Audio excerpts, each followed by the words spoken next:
to the Huddle. I'm your host, Mike Lady. We are here at Wise High School with their head football coach, Deion Parrish. How you doing, sir? Welcome to the show. Thank you for having me. All right, man. So look, a lot of people know about the school, know about the team, all the success you guys have had. But let's get to know you a little bit. You know, so you've been the coach for a while. What made you actually get into coaching? Actually, all the coaches before me, I had a lot of mentors growing up, a lot of older people, coaches. You know, some of them was former players, things of that nature, and just seeing the energy that they brought to us, the youth, everything. I wanted to be like them. It wasn't no specific coach in general, because I felt like all of my coaches was good. They all had some message to give us. So, you know, we know that you're a family man, and, you know, so your schedule gets a little hectic. You're running back and forth. You're doing things for the family, doing things for the team and the kids specifically that might have an issue that you need to help with. You know, how tough is it being a family man and a head coach, not just like a positionless coach? That's very difficult. I know, even presently, my daughter's calling like, "What time you gonna come home, Dad?" So that's always difficult. But I have a loving wife, to be honest with you. My wife is always there for me. She's there for the family. Without her, this wouldn't work, because we all know how much time you put in to do this, to give a lot of yourself to the young people today. But because my wife, and I'm lucky, me being a former captain of the football team, she was a captain of the cheerleading team, so she know how much it is in terms of giving of yourself to help the next generation to achieve. All right, so I always wondered this, you know, because you know, you're all coach and your family man, do you have like a list of things that you could use to go to, like, oh, I need to make up to them, let me surprise them with their favorite ice cream, or I got my makeup fun, let me take them to the movies, that new Aquaman came out or something like that. You know, do you have something already in mind, set in stone, that kind of like a go-to? Not to give up, unless you want to give up your secret. Well, you know, I tend to always, I say probably once a month I try to bring flowers home to my wife with some candy, you know, a card, try to tell her how much I appreciate her. As far as my daughters and my kids, we try to have a rule of, once I step foot in the house, there's no more football. Okay. You know, I try to give all my energy to them. There's some emergencies that you just can't call, and you have to deal with that emergency, that situation. But I mean, even I'm fortunate, you know, even though my parents were divorced, my father's in my life. He's my cameraman. You know, but he knows when he calls, okay, Dad, I'm close to the house, gotta go. You know, so he'll tell you that if you ever saw how it goes with us in the family. So, like I said, you try to bring little tokens of your appreciation to your wife, and you give all your energy to your children when you get in that house and your family, and you try to move from there. Okay. So look, Wise is one of the newer schools in the county. What made you come to Wise? Actually, I was thinking about getting out of the county. Oh yeah? Yes. They probably, I don't know if they remember it or not, but Tom Green over at Eleanor Roosevelt, J.C. Pinckney over in Douglas. You know, they had a conversation with me. Even O'Shea Watson, the second in command of athletics. You know, when Wise was opened up, they basically encouraged me to apply for this job. I was, at the time, at Juvenile High School, I was kind of frustrated with the way things was going inside the county, some of the things I was seeing, and those guys basically encouraged me to keep moving forward, and that this would be a good spot. You know, back in my mind, I'm like, this is such a good spot, then why y'all not coming over here? Right? But they did. You know, I'm very grateful for that. The whole coaches fraternity in Prince George's County, and, you know, rest is history, I guess. So shout out to the coaches fraternity. Absolutely. You know, talking to brother into a good decision. So look, man, you've been here since 2006. Okay. You know, you've been very successful, won some championships. What's next for Wise High School? You know, it's a transition. Number one quarterback is gone. So, you know, what can we expect from you guys this year? Well, you know, the goal is always to try to win that state championship. You know, we came up short. We made it to the state semifinals, the Final Four, so to speak, in high school football. But that's the goal now. You know, we're not the champs anymore. We have to try to get that back. You know, the young men working hard. I know when you came in, you saw them out there running, sweating, you know. So that's just the goal right now, trying to get back on top and refocus yourself. I think a lot of people, sometimes you think, you know, you lost and now what? You know, to me, I look at the loss as a way to get better. You know, it's a teaching experiment for the young people. So I say, excuse me, a learning environment, nice teaching moment, and we're going to grow from that. I'm going to get better. My coaching staff's going to get better. The young men is going to retune themselves, and the whole school, you know, you got to get back on the same page. So I know with coaching, you know, coaching kids, you give them some instructions, and they kind of look at you a little funny, and they always wonder, well, you telling me to do it, you probably can't do it. So, you know, how often do you got to pull out some of your posts, old pictures, when you play in high school and college? You know, how often you got to show them what you used to do? Well, you don't have to. You know, as today this is the show me generation. Yeah, it is. You know, fortunately for me, I'm old enough that I remember the old way, but I'm young enough that they can Google me. Oh. You know, so a lot of times I'm always cracking jokes when they talk, when they got this train or whatever. I'm like, well, Google him and Google me and see what you find out. You know, so some of my homeboys, shout out to all the great trainers out there and coaches that's still on Google. Oh man! All right. So, would you ever, you know, flirt with the chance to coach at the college level, or you know, it's high school kind of where you feel like you need to be? The situation, I think the situation was beneficial to my family, and I feel as though I accomplished everything that I accomplished here. Then maybe, you know, everything is not for everybody. I did coach. I was a graduate assistant at Rutgers University with their football program. So, you know, I got a taste of what the college life was all about. But the situation had to be perfect. You know, sometimes the grass is not green on the other side, as they say. I have a perfect situation here. I'm fortunate enough to build this program from the scratch up, and it's kind of hard to ever leave something like this. And my players, you know, one of my players said something in the past. I never even thought about it, but he was like, Coach P, if you keep this up, you might could own some state records and wins. And I was like, I never even thought of that. And then one day he came. One of my former players pulled up some things. I'm like, wow. But it's hard, you know, when you build something from scratch. It's hard to even think about something else. I think to be better as a better person, we all have to live in this moment. You know, you set future goals for where you want to be or where you think you're going to be, but you have to live in the moment. In order to get to the next level, you have to make sure you're on solid foundation, solid ground right now. You can't be saying, I'm going to do this to get here. You have to focus on what you're doing. And as long as you build this building block, then opportunities will come in the future. And if it's right for you, then that's right, God willing. Everything will make it happen. But if not, my players is here. I love them. They know that. Hope they feel the same way about me. And we can keep moving. All right, so we can expect this brother for a little while now. So a question I do want to ask, a lot of people probably wonder, Q just graduated. Absolutely. So folks are going to wonder, who's going to be in that quarterback position? I personally am curious because young man I coached for basketball actually is JV quarterback, little Jalen. So I want to see, is it possible for him to move up, or you already had somebody that you guys were grooming to be the new starter? Well, look, we always working here. You know? That remains to be seen. You have to come to a couple of scrimmages to find out who's next in charge. But people was wondering that when Jabari Laws graduated. It was wondering that when DeAndre Smith graduated. So, you know, the saga continues, as they say. You got to wait and see. All right. Well, look, we'll be coming back to you guys in a few minutes right after these commercials. Absolutely. Set, go!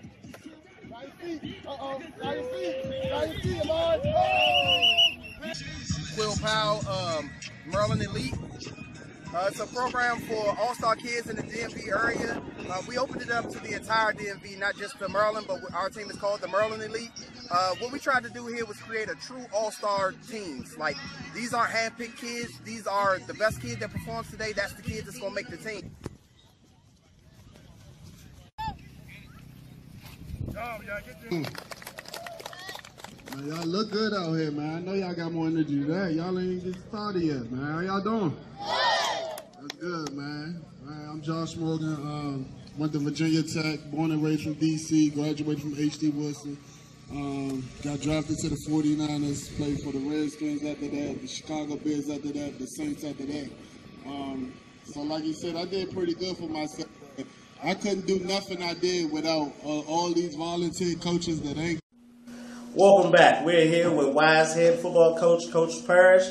So, Coach, you guys had an interesting year. You went out to New Jersey, played a game, was successful. Will there be any more games like that this year?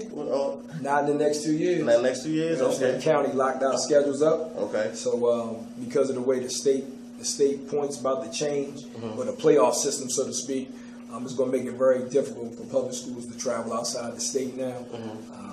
And in the conference, the 4A region, things of that nature, with Montgomery County and Ramsey County, with a lot of 4A teams, we got to make sure we get our points situated. So the county locked us up to make it beneficial for us. We don't know if we're only going to play 9 games this year or 10. The state haven't verified exactly what it's going to be, but if it goes to 9, it's going to be a different playoff system, and that's really going to affect a lot of people. Okay, things are getting real. All right, so look, let's ask the question everybody usually wants to talk about. You know, Wise for certain amount of years now, you guys have had open enrollment. Okay. Now, folks always say, hey, that's why Wise is winning. They got open enrollment. They got good kids coming from everywhere. Right. You know, what would you say to those people, to the naysayers, just to set the record straight, you know? I would say, first, open enrollment didn't start till 4 years ago, right? 3 or 4 years ago, open enrollment started. Prior to open enrollment, we were still dominant. We had already won 3 region titles. We had already won our first state title in 2012 before open enrollment existed. I hadn't even heard of it. Just last year, they closed open enrollment. But as far as open enrollment goes, since we're sticking on that topic, I believe it's 21 schools in Prince George's County. 17 of them have open enrollment. Oh. This is not a Wise open enrollment thing. Oh. 17 schools have open enrollment. So really, if you want to think about Tech Magnet, it's 3 Tech Magnets. They're the minority, so I guess they have the unfair advantage. Oh, I see. I didn't know this. This is, let's get to and that's not a diss to Tech Magnet, anything like that. Cool. It's just Prince George's County. For those that's been born and raised here, you know, they have certain programs in every school. Right. 17 have open enrollment, or so to speak. You have 3 or 4 that have Tech Magnet. Then you have some that have barber. You have some schools that have auto mechanic, things of that nature. It's programs that people use to get the state transit. I mean, if you think about even private schools in that generation, right here in Prince George's County, we probably have in the DMV the most private schools across the country in one area. You know, I think people forget about that. That's another option. We're living in a day where parents, unfortunately, well, I shouldn't say unfortunately, I should say fortunately, they have many options. It hurts. What it hurts, I think, the most is the sense of community. You know, I don't know, you know, you guys, you know, when I first came to Prince George's County, it bothered me that I would see 4 brothers grow up in the same house. You would have had one go to Roosevelt, one went to McNamara, one went to the Mather, and one went to Duval, all in the same house. And I'm like, whoa, what happened to the sense of community and ownership of where you're from? But I've learned since I've been here, people do what's best for them. And not so, I guess, what's best for community. And then we talk about community later on down the line, you know, if it benefits us. But no, like I said, it's like 17 schools open enrollment.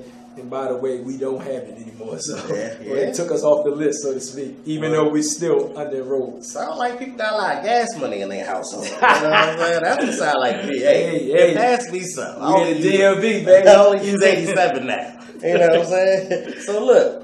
You know, DeBatha just got a new head coach. There was rumors. Congratulations. To Coach McGregor coming back to DeBatha. Absolutely. There was rumors that you was approached with the job. You know, can you spell on that? That rumor is untrue. Coach Parrish was never approached with DeBatha Stags. No keys to a Cadillac and nothing? None of that. I got no keys to the Honda Accord and BNY. Okay.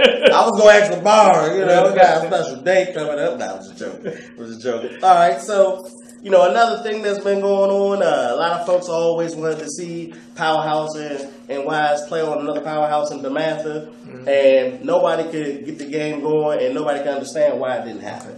Just talk about if you were ever approached about it, if you said yes, or why didn't the game ever happen? What makes it so tough? Yes, I was approached about that game. It really never happened because in my world it's kind of apples and oranges. When it would be beneficial for us, it's not really beneficial to them. And what I mean by that is, I think people, when outside looking in, you really don't know the logistics of all of this stuff.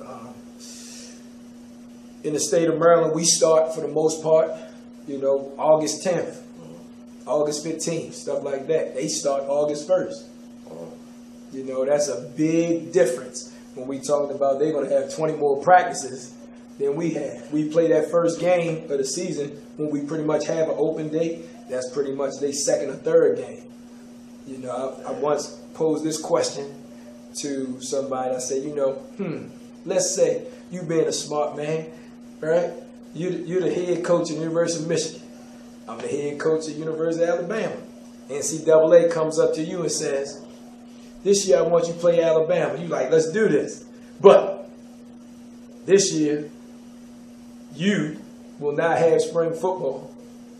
They will. This year, you get to start football August 15th. They get to start August 1st. This year, it's going to be your first game. It's going to be their second or their third game. Would you say yes? Nah. I need my kids to get warmed up. Now, if we talking week 9 or week 10, all them practices and all that different preparation don't even care. Right? But unfortunately, week 10, week 9, they about to go into their playoffs, or they're into their WCAC schedule. So it is really not beneficial with them. I would think, if it was like New Jersey, which we just ran to this, they play a rival game after their state championship game. Now, I don't know how they're able to do that, but they do. Now, that would be something that I'm sure both parties would be willing to get involved with. And that would be big right there. Yes. Exactly. Play it late in the season, before the playoff starts, or after the season like that. I don't know how that would affect an out-state, but I'm sure both parties would be with that. We might have to work on that, Hey, welcome to the Huddle. We're here at Wise High School at the Maryland Elite Showcase, and I'm here with Jalen Burke. What's up, man? How you doing today? Good. How are you? Good, man. I'm good. So, look, we got a couple of questions that we're going to ask you and want you to go ahead and answer them to, the best of your ability. We call this the hot seat. All right, what's your favorite football player? My favorite football player is Saquon Barkley. Saquon Barkley, huh? What's your favorite football team? Favorite football team is the Seattle Seahawks. How you like the Seattle Seahawks? You don't even get a chance to watch a lot of their games, man. How you like the Seattle Seahawks? I don't know. I just want to move to Washington. Oh, okay. Ain't nothing wrong with that. All right, so who do you model your game after? I model my game after Alvin Kamara. Alvin Kamara. Do you prefer spring football or fall football? I prefer fall. Fall. All right, why? I think in fall you get a little bit more playing time. Okay. Why do you love football? I love football because it comes easy to me, and I'm fast. I'm an overall good player. Okay. To work on that. All right. So let me move on to the next question. So look, who are you? Well, who do you consider to be your rivals, or who do you guys like to play the most? Now, what's the most intense battle on the gridiron? We try to preach here. Everybody's all right. But unfortunately, we play Eleanor Roosevelt the most. We've been in the playoffs. Our program at Eleanor Roosevelt pretty much the most, or should we say we've met the most, in our short time span here.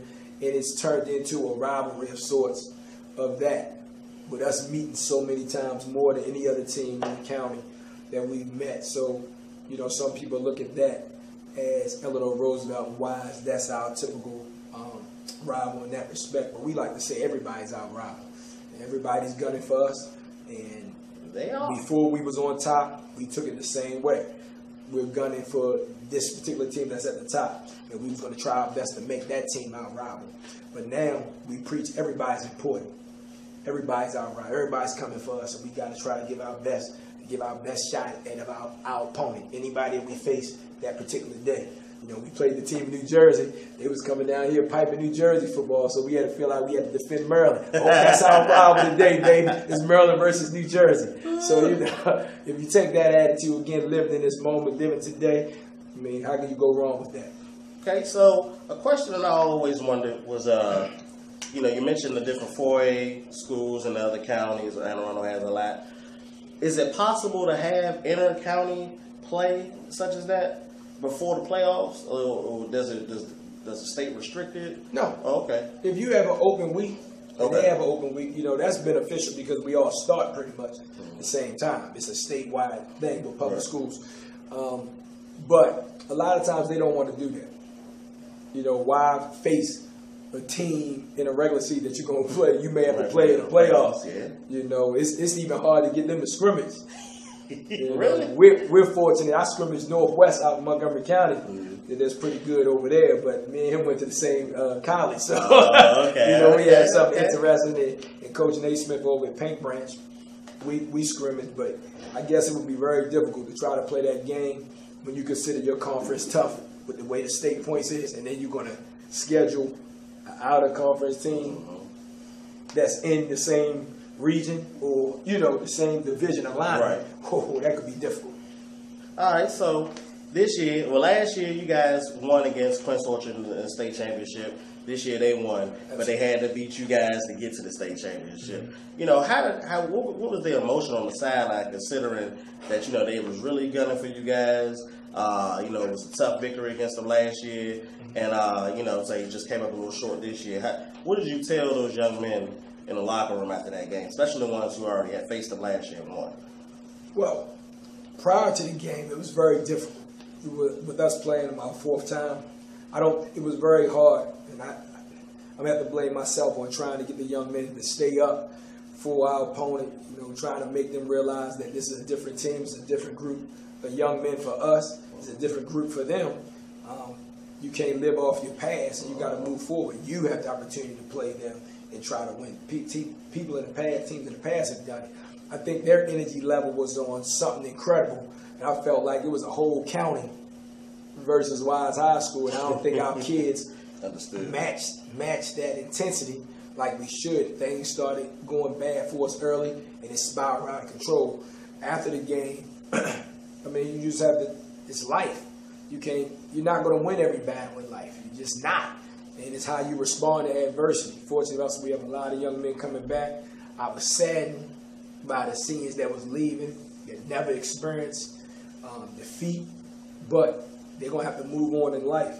They know what it's like. You know, life, we get knocked down, we have to get back up. And that's what football's taught me, and it's going to teach them that lesson now. Now, instead of simulating that defeat in practice and that competition, they had to live it. They had to feel it for themselves. Now let's see where they move on. My success and our program be success, our measure will be how them young men respond as they become young men and what they do in their future. Okay. Now, we were here at the playoff game. You guys had a very interesting intro into the field. You know, you had smoke and everything, and you know, it was real rowdy. I was excited. I said, "Oh, this is about to get real. This is going to get live." Who brings a lot of that energy to the team? Is it more so you, other coaches, or just that group just rowdy like that natural? What's going on, man? Because I was some things that go on Coach Purge have no idea. they try. I'm like daddy, and they try to keep things from daddy. You know, they'll sneak tidbits in. Hey, can we do this, Coach P? Do what? You know, that's kind of my response. So sometimes they slip that out. I think I know what game you're talking about. And even my wife was calling me like, "Did you know they did this? Did what?" I'm focused on the game. The smoke changed colors. Who said that? All I know is they asked, "Can we bring a sledgehammer?" I'm like, "No, that's a weapon." You know, like, what are you talking about? So I thought I eradicated that. I didn't know the smoke changed colors. So that's each individual team, you know, bringing their own flavor, as they say, their own swag to it. And I kind of encourage you having your own identity. But now I know I need to reel some people in that they can go too far. All right. So look, You know, one of the things that folks always wonder with is being in such a winning program, and now that open enrollment is over with, you know, because that's what a lot of people say you guys have been running off of. How will the recruiting change, or is it now dampened down, or can you still get kids to come here from other areas? I mean, explain it. Okay, let's go back to recruiting. Okay, whoa. I know I'm on the huddle, but okay, recruiting. You recruit your kids that's inside your zone. Gotcha. You got to try to convince them.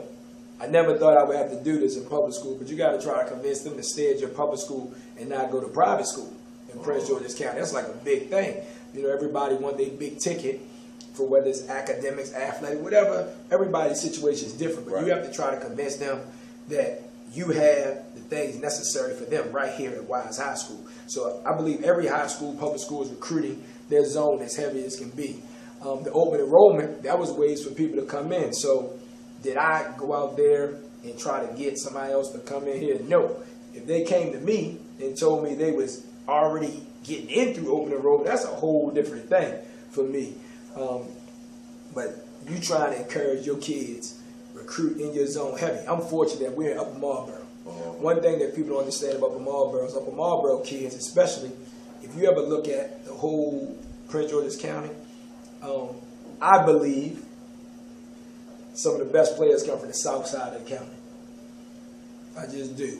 You know, and I think Little League football to the high school, if you start tracking the private school players where they at, you know, you look up the numbers, they're coming from the south. That's not to say that the north don't have great football players, but I think it's just the money's different in the south, the organization of the football, the different organizations that exist within the southern part of the county provide. So for me, let's say Upper Marlboro, I may not get the 200-pound running back that came up through the 8th grade, the unlimited, but I'm going to get that 130-pound kid.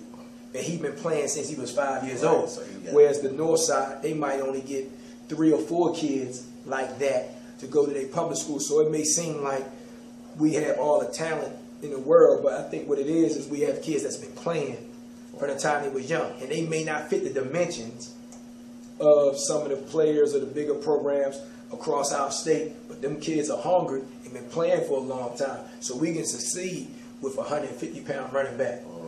You know what I mean? Because he's been playing since he was 6. He understands the game. So when I'm teaching the concepts and I'm on the board and drawing it up, they have a picture of that.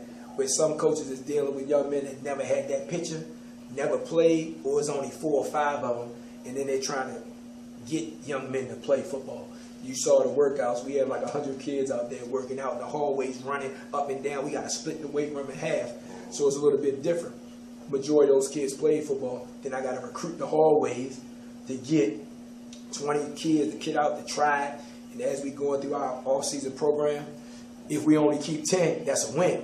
Because we still got 60 that's in play since they were 6 years old. And they may not be the greatest players, but they understand the game. And then it's our chance to see can the program build them up to be a better man, get them bigger, faster, stronger, and then let's see where the chips may, where they fall. Okay, all right. Well, we appreciate you for setting it straight on that. You know what I'm saying? We're going to break real quick, go back to commercials, and we'll see you soon. Welcome to the Huddle. We're here at the Maryland Elite Showcase at Wise High School. I'm here with Carlos. Hey, Carlos, tell me, man, what position you play? Quarterback and defensive end. Quarterback and defensive end. What team you play for? Golden Jackals. Okay, Golden Jackals. All right, so who's your favorite football player? My favorite football player is Ray Lewis. Wow, we got a Ray Lewis favorite football player. That's what's up, man. So what's your favorite football team? The Raiders. The Raiders? Ravens or Raiders? Raiders. Okay, cool. So who do you model your game after as a football player? Ray Lewis, because he shows leadership and leads his team to victory. That's what's up. There's somebody right here that knows football. Good stuff. So do you prefer playing football in the spring or in the fall? The spring, because the spring gets you ready for the fall. That's what's up. You got good grades? Yes. What's your GPA? Welcome back to the Huddle. We still in here with Coach P. It's time for the hot seat. You ready? I'm hot. All right, we're going to start off. Best era of football to you. 60s, 70s, 80s, 90s, present day. I'm going to say it was more violent in the 80s. It is more athletic today. But to me, football teaches a lot of skills. It teaches you about heart, about commitment, dedication, passion. You don't have to be the best player. You know, you can give it your all and be violent as possible. Out hit somebody, physically be more dominant than them. That's football to me. That's 80s football. This football today, eliminate the kid with heart. That's a penalty.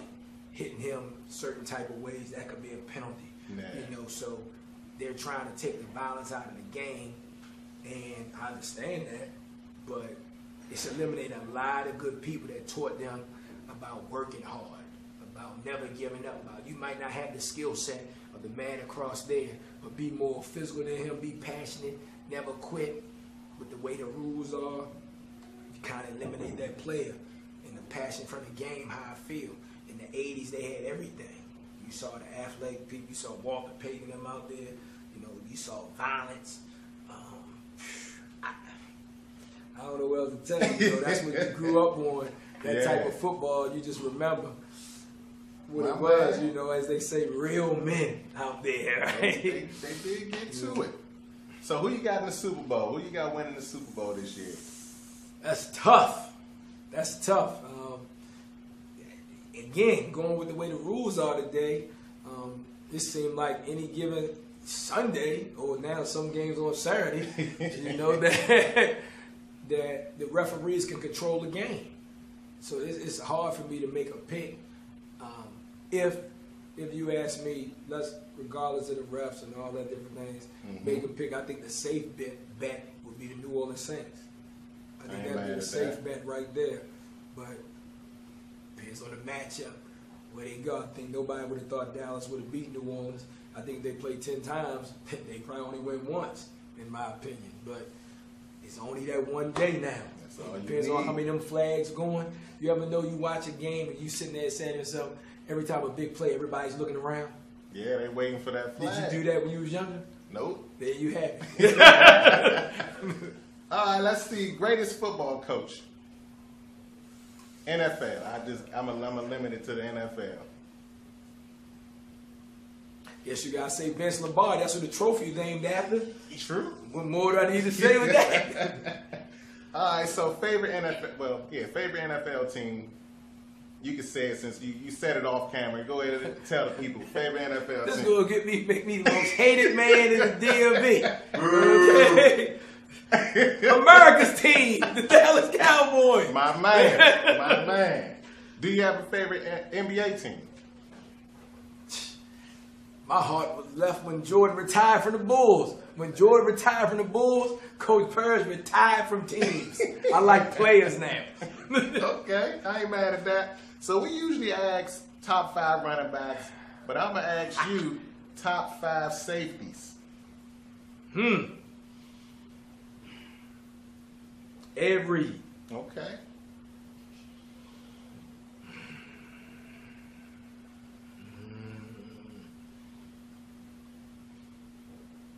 Steve Atwater. Okay. The Redskin fans love Sean Taylor, but he ain't played long enough. But if he would have played all them years, then he'd be in that top 5. So I'm going to put him, let me slide him down to 5 just because of longevity. Okay. But he would be in there. Safety. This game is changing. That cat for Kansas City pretty good. Eric Berry. Last one. Man.